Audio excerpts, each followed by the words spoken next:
Psycho హరణ ఏం చేశాడు, ఎందుకు చంపాలని చూస్తున్నాడు, చూద్దాం రండి.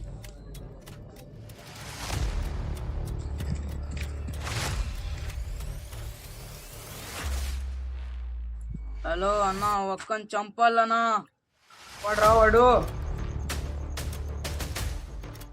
ఎందుకు చంపాలనుకుంటున్నారా?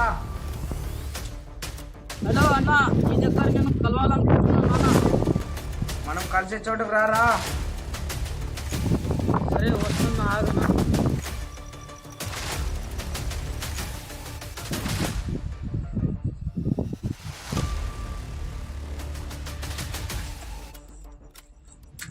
కూర్చోరా. ఎవడ్రా? వీడే చూడన్నా.